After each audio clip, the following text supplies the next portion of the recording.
حضرت عمر فاروق رضی اللہ تعالی عنہ۔ حضرت عمر معمولی شخص نہیں، معمولی آدمی نہیں۔ کچھ لوگ صدیوں کے بعد پیدا ہوتے ہیں اور کچھ لوگ ایسے ہوتے ہیں جو ایک ہی بار پیدا ہوتے ہیں، ان جیسا دوسرا پیدا ہوتا ہی نہیں، دوسرا ان طرح کا پیدا ہوتا ہی۔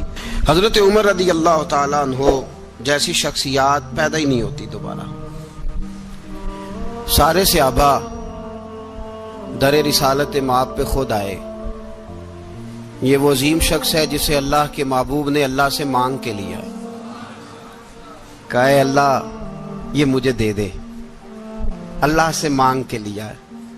اس لیے صوفیاء کہتے ہیں کچھ مرید ہوتے ہیں کچھ مراد ہوتے ہیں، کچھ مرید ہوتے ہیں کچھ مراد ہوتے ہیں۔ مرید وہ ہوتا ہے جو چل کے آتا ہے، آ کے مرید ہوتا ہے۔ مراد وہ ہوتا ہے جسے کہا جاتا ہے کہ یہ کبھی میرا بن جائے نا، یہ کبھی آ جائے نا، میرا بن جائے، اس کو مراد کہتے ہیں۔ حضرت عمر مصطفیٰ کریم کی مراد ہیں، حضور کی مراد ہے۔ اللہم اعز الاسلام بے اسلام عمر ابن خطاب، اے اللہ اسلام کو عزت دے دے، میرے عمر کو کلمہ پڑھنے کی توفیق عطا فرما دے۔ اور کیسے دعا مانگی؟ او یار حضرت عمر کی تو اس فضیلت کا کوئی جواب نہیں دے سکتا، میرے رسول پاک علیہ السلام سب کے لیے ہی دعا مانگتے ہیں نا، حضور کی دعا عام ہے، لیکن مصطفیٰ کریم نے کعبے کا غلاف تھام لیا اور غلاف کعبہ کو حضور نے سینے سے لپٹایا اور سینے سے چمٹا کے کہا اے اللہ میں نے تو کبھی سوال ہی زیادہ نہیں کیے، میں کرنے آیا ہوں، مجھے عمر دے دے، عمر دے دے۔ حضور نے مانگ کے لیا۔ اور پھر جب جس کو حضور مانگے اللہ سے کہ حضرت عمر رضی اللہ تعالیٰ عنہ کا آج یوم شہادت ہے، میرا تو دل کرتا تھا کہ فجر سے باتیں شروع ہوں اور سارا دن ہی عمر کی باتیں ہوتی رہیں، سارا دن جناب عمر کی باتیں، سارا دن، اس لیے کہ ذکر جناب عمر کا ہوگا پر راضی اللہ کے رسول ہوں گے صلی اللہ، تو جاگ کے بیٹھے، خوش ہو کے بیٹھے۔ ہمارے ہاں منایا ہی نہیں جاتا، بابے اللہ کیتا ساؤن بھادروں اسو کتا تے منڈے جنوری فروری، تو اسلامی سال بھی گیا اور وہ تاریخیں بھی ساری گئیں۔ یکم محرم امت مسلمہ کے لیے بہت بڑا دن ہے، بہت بڑا دن، یہ شہادت ہے حضرت عمر فاروق کی رضی اللہ تعالی عنہ۔ یہاں چھوٹی چھوٹی باتوں پہ گورنمنٹ چھٹی کرتی پھرتی ہے، چھوٹی چھوٹی باتوں، الیکشن ہو گیا تو چھٹی، فلاں جگہ پہ تھوڑا سا کسی نے خبر دے دی کہ کوئی پریشانی ہے تو چھٹی، فلاں جگہ یہ ہو گیا تو چھٹی، یہاں تک کہ فلاں وزیر صاحب فلاں علاقے میں آئیں گے تو سارے علاقے کو چھٹی۔ اور اب تو اس سے بڑا حال ہونے لگا ہے، اگر جن لوگوں کی سندھ میں حکومت ہے ان کے لیڈر کا دن آیا تو اس دن چھٹی، اور جن کی پنجاب میں حکومت ہے ان کا دن آیا تو چھٹی۔ ہمارا مطالبہ ہے حکومت پاکستان سے، اگر سر اٹھا کے جینا چاہتے ہو تو یکم محرم کو چھٹی کیا کرو، اگر سر اٹھا کے جینا چاہتے ہو تو یکم محرم کو چھٹی کرو جناب عمر کے دن، اور ملت کے جوانوں کو بتاؤ کہ اگر عزت کی زندگی جینا چاہتے ہو تو اس طرح جیو جس طرح فاروق اعظم جی کے گئے ہیں، عزت اور وقار کی زندگی۔ جمہوریت حضرت عمر سے سیکھنی پڑے گی، حکومت کرنے کے طریقے حضرت عمر سے، رعایا کو سیکھنا پڑے گا کہ امیر کس طرح بنایا جاتا ہے اور امیر کس طرح کے ہوتے ہیں۔ یہاں لوگ ہمیں یورپ کی مثالیں دیتے ہیں، لوگ یہاں ہمیں آ کر کے امریکہ کی مثالیں، انہیں کیا پتا حکومت کیا ہوتی ہے، وہ کہتے ہیں جی وہ سائیکل پہ جاتا ہے ان کا حکمران۔ تو میں نے کہا وہ سائیکل پہ جاتا ہے؟ میرے عمر فاروق مدینے سے مکے گئے تھے تو پیدل ہی حج کرنے چلے گئے، پیدل ہی۔ اور جناب عمر فاروق رضی اللہ تعالیٰ عنہ عید کی نماز پڑھانے گئے، عید کی نماز عمر خطبہ عید دینے گئے۔ اور اس زمانے میں کون سا غریب ہے جو ننگے پاؤں جاتا ہو؟ کون سا غریب ہے جو مسجد ننگے پاؤں جاتا ہو؟ لوگوں نے تو 3 قسم کی چپلیں رکھی ہوئی ہیں، ایک مسجد جانے کی علیحدہ ہے، گھر پہننے کی علیحدہ ہے، شادی بیاہ پہ جانے کی چپل علیحدہ ہے۔ حضرت عمر فاروق رضی اللہ تعالیٰ عنہ نکلے عید کا خطبہ دینے کے لیے تو بیوی سے کہنے لگے جوتا، اس نے کہا صاحب اتنی دفعہ ٹوٹا ہے اب گانٹھا نہیں جا سکتا، اتنی دفعہ ٹوٹا ہے کہ اب دوبارہ پیمند نہیں لگ سکتے، تو حضرت عمر کہنے لگے چل کوئی حرج نہیں ہے، بغیر جوتے کے ننگے پیر ہی چلتے ہیں، کوئی حرج نہیں۔ تو کہنے لگے لوگ کیا کہیں گے؟ فرمایا چپ کر، لوگ جس دن عمر نے یہ دیکھ لیا نا لوگ اس کے بارے میں کیا کہتے ہیں، اس دن عمر نہیں رہے گا۔ تو کہا پھر آپ کا نظریہ کیا ہے؟ فرمایا میرا نظریہ یہ ہے کہ رب رسول میرے بارے میں کیا کہتے ہیں، لوگوں کا کیا ہے، لوگ کل کسی کے بارے میں کچھ کہتے ہیں اور پرسوں کچھ کہتے ہیں، میرا نظریہ یہ ہے کہ رب رسول میرے بارے میں ننگے پیر عمر جا رہے ہیں۔ کون جی؟ میں بڑا ماڑا۔ اچھا جناب، کیا غربت ہے؟ 10 قسم کے جوڑے لٹکے ہوئے ہیں کمرے میں اور پہننے کی فرصت نہیں، سویرے کیا پہننا ہے، شام کیا پہننا ہے، 15 سوٹ کٹھے استری ہو کے لانڈری والا بھیج رہا ہے، اور تو غریب ہے، تو بہت بڑا غریب ہے۔ اس لیے کہ غربت پیسوں کی وجہ سے نہیں ہوتی، غربت تو دل کی ہوتی ہے۔ تو واقعی بڑا غریب ہے اور تو غریب ہی رہے گا۔ امیر تو عمر فاروق تھے جو ننگے پاؤں چلے گئے عید کی نماز پڑھانے، تو رستے میں جو ملا کہنے لگا عمر جوتا تو پہن لو۔ فرمایا تمہیں عمر کا جوتا نہ پہننے کا نقص تو نظر آیا ہے، کوئی حرج نہیں، اگر عمر کو کبھی بتانا ہوا تو وہ والا نقص بتانا جو عمر کی سیرت میں پیدا ہو، کردار میں پیدا ہو، وہ والا نقص بتانا، یہ چھوڑو جوتے آتے جاتے رہتے۔ ننگے پاؤں گئے، پاؤں دھوئے، نماز پڑھائی، لوٹ آئے۔ او بھائی یہاں تو ہمارا بناؤ سنگار اترنا، جتنی توجہ کپڑوں کی طرف ہے اتنی توجہ کبھی ہماری علم کی طرف ہوتی نا، جتنا ذوق شوق ہمارا بناؤ سنگار کی جانب ہے، اتنا بناؤ سنگار کبھی ہمارا اخلاقیات کی جانب ہوتا تو معاملات بڑی حد تک سنورے ہوئے ہوتے۔ حضرت سیدنا فاروق اعظم رضی اللہ تعالی اپنی زندگی کو ترتیب دیا۔ ایک دن بھی خلافت نہیں مانگی اللہ سے۔ حضرت عوف بن مالک اشجعی ایک صحابی ہیں، حضرت عوف بن مالک رضی اللہ تعالیٰ عنہ فرماتے ہیں کہ جناب ابو بکر صدیق کا زمانہ تھا تو میں نے خواب دیکھا، میں نے خواب میں جناب عمر کو دیکھا، اور میں نے دیکھا کہ کوئی کہنے والا کہہ رہا ہے کہ عمر وہ ہے کہ اللہ کے رستے میں کوئی اسے جتنا مرضی برا بھلا کہے یہ پرواہ نہیں کرتا۔ کس کے رستے میں؟ بولے سارے۔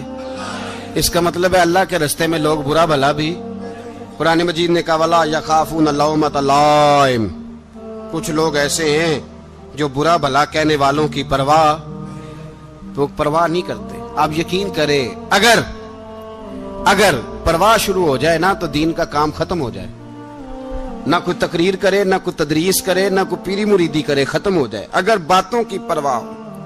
لیکن وہ پرواہ، حضرت عوف بن مالک اشجعی کہتے ہیں میں نے خواب میں دیکھا کہ عمر وہ ہے جو کسی کی پرواہ، اور دوسری بات میں نے یہ دیکھی کہ عمر خلیفہ بنے گا، اور تیسری بات میں نے خواب میں یہ دیکھی کہ عمر شہید بھی کیا جائے گا، عمر شہید بھی ہوگا۔ یہ میں نے 3 باتیں خواب میں دیکھی۔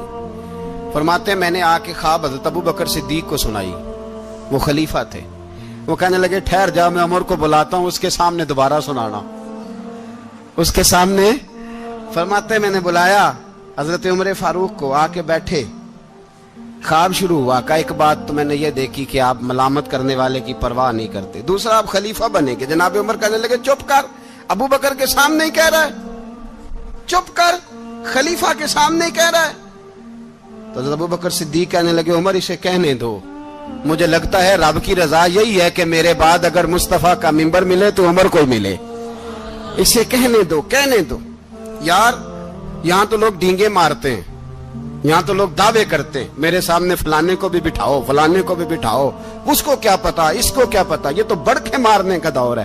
حضرت عمر رضی اللہ تعالیٰ عنہ کو تیسری بات کہی، حضرت عوف بن مالک نے کہا آپ شہید کیے جائیں گے، میں نے خواب دیکھی ہے۔ نیک لوگوں کے خواب بڑی حد تک سچے ہوتے ہیں۔ کہا میں نے خواب دیکھی ہے۔ تو حضرت عمر کہنے لگے شہید تو دلیر لوگ ہوتے ہیں، شہید تو دلیر، جسے سارا زمانہ دلیر کہہ رہا ہے وہ اپنے بارے میں کیا کہہ رہے ہیں؟ کہتے ہیں شہید تو دلیر، میں تو کاہل سا آدمی ہوں، سست آدمی ہوں، میں تو اتنا کام ہی نہیں کرتا، تو یہ خواب تو نے جو دیکھا ہے نا پھر سے دیکھنا۔ تو ابو بکر صدیق فرمانے لگے عاجزی نہ کر، انکساری نہ کر، تو جو کہہ رہا ہے ٹھیک کہہ رہا ہے، لیکن مجھے سن کے شکر بھی ہوا ہے اور افسوس بھی ہوا ہے۔ افسوس اس بات کا کہ تیرے جیسا بطل عظیم چلا جائے گا، اور شکر اس بات کا کہ رب تجھے زندگی بھی اعزاز والی دے گا، اور شہادت کی موت دے کے اللہ تجھے موت بھی عزت والی عطا فرمائے گا. اللہ موت بھی تجھے عزت والی دے گا, تجھے کاہلوں جیسی موت اللہ. حضرت فاروق اعظم رضی اللہ. او بھائی یہاں تو اس زمانے کا سب سے بڑا مسئلہ پروٹوکول ہے. لوگوں پتہ ہوتا ہے کامل پیر ہے, کامل مرشد ہے, لوگ نہیں جاتے. میں کسی کا مرید ہو جاؤں, میرا پروٹوکول کدھر گیا؟ پتہ ہوتا ہے یہ کامل استاد ہے, میں اس کے پاس بیٹھوں گا تو میری تربیت کرے گا, لیکن لوگ شاگرد نہیں بنتے. میں کدھر گئی؟ یہ جو پروٹوکول کی مصیبت ہے نا, اس نے بڑے بڑے لوگ زیرو کر دیے, بڑے بڑے لوگ. اور یہ مت سمجھے کہ آپ کا وزیر اعظم پروٹوکول لیتا ہے یا آپ کا صدر پروٹوکول, وزراء, ایسی کوئی بات نہیں. ہم چھوٹے طبقے سے لے کر بڑے سارے پروٹوکول کے قائل ہیں. ہمارا تو داماد بھی کہتا ہے کہ مجھے پوچھا نہیں میں تمہارے گھر کیوں آؤں. ہمارا تو بھائی ہر شخص اعلان کرتا ہے پروٹوکول کا, فلانے نے عزت نہیں دی تو واپس آ جاؤ, فلانے نے سلوٹ نہیں کیا تو واپس آ جاؤ. لوگ جہاں سلوٹ کرنا چاہیے وہاں بھی سلوٹ کرانے کے قائل ہیں. پر حضرت عمر رضی اللہ تعالی, حضرت عمر کی سادگی اور پھر جناب عمر کی عاجزی, جب انسان اپنے اوپر سوار کر لیتا ہے نا, سوار کر لیتا ہے, میں بدکار پرانا خادم کسے در ملی نٹ ہوئی, تے واصف یار نے نظر جو کی تھی تے واصف ہی. میں اکثر سوچتا ہوں حضور نے جہاں بھی کہا نا, فرمایا میرے بعد نبی ہوتے تو خطاب کے بیٹے عمر ہوتے. حضور نے فرمایا عمر جس رستے سے جاتا ہے شیطان وہ رستہ بدل جاتا ہے. نبی پاک صلی اللہ علیہ وسلم نے فرمایا میرا عمر وہ ہے کہ اس کی زبان پر حق جاری ہے. حضور علیہ الصلوۃ والسلام نے فرمایا 950 سال حضرت جبریل میرے عمر کی شان بیان کریں تو ان کی عظمت ختم نہیں ہوتی. 950 سال جبریل عظمت بیان کرے تو ختم نہیں ہوتی. یہ بات ہے حضرت عمر کی. اور فرمایا عمر ابو بکر کی نیکیوں میں سے ایک نیکی ہے, یہ شان ہے اب عمر فاروق رضی اللہ تعالیٰ عنہ کی. حضور نے فرمایا میرے بعد نبی ہوتے تو عمر ہوتے, جس گلی سے عمر آئے شیطان رستہ بدل جائے. میرے عمر فاروق کی شان 950 سال بیان ہو تو ختم نہ ہو. عمر کی زبان پر اللہ حق بیان کرتا ہے, جو عمر کہتا ہے وہی رب کر دیتا ہے. حضور ساری زندگی فضیلتیں بیان کرتے رہے, عمر جواب میں کیا کہتے ہیں؟ کوئی بتائے نا کہ یہ والی حدیثیں کبھی عمر نے بھی روایت کی ہوں کہ حضور نے میرے بارے میں یہ کہا ہے. یہ روایتیں وہ روایت نہیں کرتے. ان سے جب لوگ کہتے عمر تیری بڑی بات ہے تو عمر رو پڑتے, کہتے میں تو اونٹ چرانے والے باپ کا بیٹا ہوں, میں تو اونٹ چرانے والے باپ کا بیٹا, اونٹ چرا. اس سے آگے عمر گئے ہی نہیں ساری زندگی, اس سے آگے لفظ ہی نہیں ادا کی. اور میں تو بھائی اونٹ چرانے والا, میرا باپ تو اونٹ چرایا کرتا تھا, 10 اونٹ تھے, میری ڈیوٹی ہوتی تھی, سنبھالے نہیں جاتے تھے, ابا ڈنڈوں سے مارتا تھا. ساری زندگی عمر حج کرنے گئے, ایک خشک تنا کھجور کا عمر فاروق رضی اللہ تعالیٰ عنہ نے اس کو اپنے کلاوے میں لیا, رونے لگے. لوگوں نے کہا عمر کیا ہوا؟ فرمانے لگے یہاں میں اونٹ چرایا کرتا تھا, یہاں میں اونٹ چراتا تھا, 10 اونٹ سنبھالے نہیں جاتے تھے. دیکھو رسول اللہ کی شان, آج ساری امت چلانے کا طریقہ عطا فرما دیا ہے. ساری نظریے سے پیار. یار پیسہ کس کو برا لگتا ہے؟ آپ جس آدمی کی 50 کروڑ کی پراپرٹی ہے اس کو پوچھیں سب سے غریب, آپ کو وہی نظر آئے گا. وہ کہے گا میں ٹائٹ ہوں, حالات بڑے. میں کئی بار پوچھے انہوں نے, میں کہتا ترجمہ بھی 10 چھڑوں کی, ہمیں تو سمجھ نہیں آتی. اور ٹائٹ حالات کون سے ہوتے ہیں جی؟ جس آدمی کا کروڑوں میں کاروبار ہے نا, اس کو آپ چھیڑے وہ رونے لگ جائے گا, رونے. تو کئی میں نے ایسے دیکھے ہیں کرائے کا مکان ہے, ان سے پوچھے صاحب کیا حال ہے, تو کہتے ہیں جتنی اللہ نے شان والی زندگی ہمیں عطا کی ہے کسی کو نہیں دی ہوئی. اس کا مطلب ہے خوشی بھی یہی ہے اور غم بھی یہی ہے. اندر سے خوشی ہے, اندر سے ہی. تو نے اگر راضی رہنا ہے تو ادھر سے رہنا ہے, ناراض رہنا ہے تو بس اپنے آپ کو خوش رکھے گا تو ہو جائے گا. سارے صحابہ مل کے آئے, کہنے لگے عمر فاروق سے کہنا ہے نبی پاک کے زمانے میں تو ظاہراً غربت تھی, ابو بکر کے دور میں بھی غربت تھی, اب تو بڑا محال ہے. عمر سے سفارش کرو کہ عمر نیا کرتا پہنا کرے. ملکوں کے سفیر آتے, عمر وہی پھٹی پرانی چادر اوڑھ کے اور وہی کئی جگہ پہ پیوند لگے سوٹ پہن کے سفیروں کے سامنے بیٹھ جاتا ہے. عمر کو مشورہ دو, طے ہو گئی بات. سب نے جب مشورہ دے لیا تو سارے کہنے لگے یہ بتاؤ شیر کی مونچھ کو ہاتھ کون لگائے گا؟ کہنا کس نے ہے؟ بندہ بھی تو ڈھونڈو نا۔ نے کہا جناب میرا یہ خیال ہے کہ مولا علی شیر خدا کہیں گے، کیونکہ جس شخص کی عمر کو سب سے زیادہ حیا کرتے دیکھا وہ شیر خدا مولا علی ہے رضی اللہ تعالی علی کہیں گے۔ اس لیے کہ جناب علی تو کئی دفعہ جب گفتگو کرتے تھے تو حضرت عمر چپ کر جاتے تھے اور فرماتے تھے علی نہ ہوتا تو میں ہلاک ہو جاتا۔ تو کہا علی سے کہو۔ جناب علی شیر خدا کو بلایا، کس کام کے لیے؟ جی اللہ اکبر۔ یہ ذرا اپنے اس دور پہ اس بات کو ذرا لاکا جناب ان سے کہیں کہ زیادہ نہیں، ایک کرتا نیا پہن لے، سفیر آتے ہیں وزیر آتے ہیں تو ایک کرتا نیا پہن لے۔ حضرت علی کو بلایا، آپ فرمانے لگے کوئی اور بات ہوتی تو میں کہہ دیتا، یہ والی میں نہیں کہہ سکتا۔ کوئی اور ہوتی تو میں عمر کو کئی دفعہ کہہ دیتا ہوں، جلال میں بھی تو سن، یہ والی میں نہیں کہہ سکتا۔ میں تمہیں ایک مشورہ دیتا ہوں۔ کہا وہ کیا؟ کہنے لگے سیدہ عائشہ صدیقہ سے کہو، وہ مومنوں کی ماں ہے، عمر ٹالے گا نہیں۔ اماں جی سے جا کے کہا اماں جی نیا کرتا عمر سے کہیں پہن لیں، وزیر آتے ہیں بڑے بڑے لوگ تو چلو کوئی حرج نہیں۔ اماں جی نے کہا اچھا کوئی بات نہیں میں بلا لیتی ہوں۔ جناب عائشہ نے پیغام بھیجا، جب خادم نے کہا نا مصطفیٰ کے گھر سے پیغام آیا ہے تو 20 لوگ بیٹھے تھے، عمر کانپتے ہوئے اٹھے، کانپتے دوڑے۔ حضرت عائشہ پردے میں تھی تو فرماتی ہیں عمر اتحیات کی حالت میں بیٹھ گئے۔ کہا اماں جی دیر تو نہیں ہو گئی مجھے آنے میں؟ کہا نہیں ٹائم پہ آ گئے ہو۔ کس لیے بلایا تھا؟ کہا عمر دیکھو غربت کے معاملات اور ہوتے ہیں، جب اللہ آسانی دے تو کوئی چیز استعمال کرنا حرام نہیں ہوتی، اگر حرام ہے تو بتاؤ۔ کہا نہیں اماں جی حلال ہی ہے۔ تو فرمایا پھر اتنے سفیر آتے ہیں مشیر آتے ہیں، اب تو مال غنیمت بڑا آتا ہے، ڈھیر لگ جاتے ہیں مسجد میں، تو چل ایک نیا کرتا تم بھی پہن لیا کرو، اور آپ نیا کرتا پہنو گے تو دھاک بیٹھے گی غیروں پر۔ تو صحابہ کا مشورہ ہے کہ آپ نیا لباس پہنے۔ اماں جی کہتی ہے میں نے حکم دیا تو عمر چپ کر گئے، گردن جھک گئی۔ تھوڑی دیر کے بعد سیدنا عمر فاروق نے سر اٹھایا تو داڑھی پہ آنسو گر رہے تھے، رو پڑے، کہنے لگے پاک محبوب کی پاک بیوی جیسے حکم کرتی ہو میں حاضر ہوں، پر مجھے وہ والا لباس پہنانا جو میرے مصطفیٰ نے پسند فرمایا ہے۔ اگر یہ رنگ رسول پاک کا ہے تو میں حاضر ہوں، اور اگر نبی پاک کا نہیں تو پھر جیسے آپ حکم کریں۔ جناب عائشہ کہتے ہیں عمر روئے تو میں زیادہ روئی، میرا پلو بھیگ گیا آنسوؤں سے۔ میں نے کہا عمر آپ جائیے۔ عمر یوں نکلے تو جو صحابہ کھڑے تھے وہ کونے میں تھے، سارے آ گئے۔ کہا اماں جی کیا بناؤ؟ فرمایا بھائی تم سب جو باتیں کہتے ہو وہ اپنی جگہ ٹھیک ہیں، پر عمر جو بات کرتا ہے وہ سب سے زیادہ ٹھیک ہے۔ عمر جس پہلو پر بات کرتا ہے وہ یار ایسی عاجزی، ایسا رنگ، ایسا انداز، ایسا طرز حیات، ایسی زندگی۔ اولاد کے معاملے میں لوگ بزدل ہو جاتے ہیں، بزدل، پر حضرت عمر کا بیٹا مصر گیا، وہاں سے کمائی کر کے لایا، تجارت کرنے گیا، لاکھوں کا مال۔ کون سا باپ ہے دنیا میں جس کا بیٹا باہر سے پیسے لے کے آئے تو ابا تفصیل پوچھے کہ بیٹا کہاں سے کمائے، کہاں سے لایا، کتنے ملے، کیوں آئے؟ کون سا باپ تفصیل پوچھتا ہے؟ ابا تو کہتا ہے لا صحیح، اور تعریفیں کرتا ہے میرا بیٹا بڑی کمائی کرتا ہے۔ کبھی پوچھا ہے اس سے کہ ڈیوٹی صحیح دیتا ہے کہ نہیں؟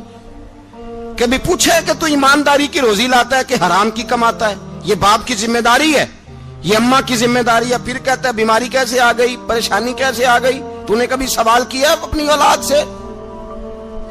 حضرت عمر فاروق رضی اللہ تعالیٰ عنہ کا بیٹا مصر سے پیسے کما کے لایا تو جناب عمر نے بلایا، فرمایا بیٹے اتنی تو تیرے پاس راس ہی نہیں تھی، تھوڑے سے تو پیسے لے کے گیا تھا، اتنی کمائی کیسے ہو گئی؟ اتنے تو پیسے نہیں تھے صاحب، کہاں سے کمائی لائے؟ اس نے کہا ابا جی وہ جو میرے چچا ہے نا مصر کے گورنر، آپ کے دوست، انہوں نے میری مدد کی ہے۔ فرمایا جتنے لوگ گئے تھے سب کی ہے مدد اس نے؟ کہا نہیں صرف میری کی۔ فرمایا تیری کیوں کی؟ تیری کیوں کی؟ کہا حضور آپ کے دوست ہیں۔ فرمایا چپ کر، حضور انہوں نے مجھے اتنے پیسے دیے، میں نے کاروبار میں ڈالے تو نفع آیا تو میں ان کی رقم دے کے۔ فرمایا خاموش ہو جا، باقی جتنے لوگ گئے تھے سب کی مدد کی اس نے؟ کہا نہیں حضور صرف میری کی۔ فرمایا اس نے تیری مدد نہیں کی، اس نے خلیفہ کے بیٹے کی مدد کی، اس لیے کہ وہ خلیفہ کو اپنے حق میں نرم کر سکے۔ فرمایا آدھا مال تیرا ہے، آدھا مال غنیمت کا ہے، مال خزانہ کا ہے، مسلمانوں کا ہے، اس لیے کہ تو جو وہاں سے مال کما کے لایا ہے وہ اپنے باپ کے خلیفہ ہونے کی وجہ سے کما کے لایا ہے، لہذا رکھ ادھر۔ یہاں کہتے ہیں کدھر سے آیا، کیسے آیا، کون سا حساب دیں، کیا کریں؟ او بھائی حضرت عمر رضی اللہ تعالیٰ عنہ کا اپنی اولاد کے بارے میں یہ رنگ ہے۔ ایک جنگ سے نا خوشبو آئی، خوشبو بڑی مہنگی ہوتی تھی، عرب میں خوشبو آج بھی بڑی مہنگی ہے، وہ زیادہ استعمال کرتے ہیں۔ میری باتوں کی سمجھ آ رہی ہے میرے بھائی؟ بڑی مہنگی خوشبو تھی۔ جب وہ خوشبو آئی تو حضرت عمر نے کہا، گھر میں پہلے پہنچی حضرت عمر کے، چونکہ زیادہ عورتیں استعمال کرتی تھی گھر کے اندر خوشبو، مرد بھی لگاتے تھے۔ حضرت عمر نے اپنی بیوی سے کہا، آپ کی زوجہ جو تھی وہ بڑی خوشبو کو پسند کرتی تھی۔ حضرت عمر نے اپنی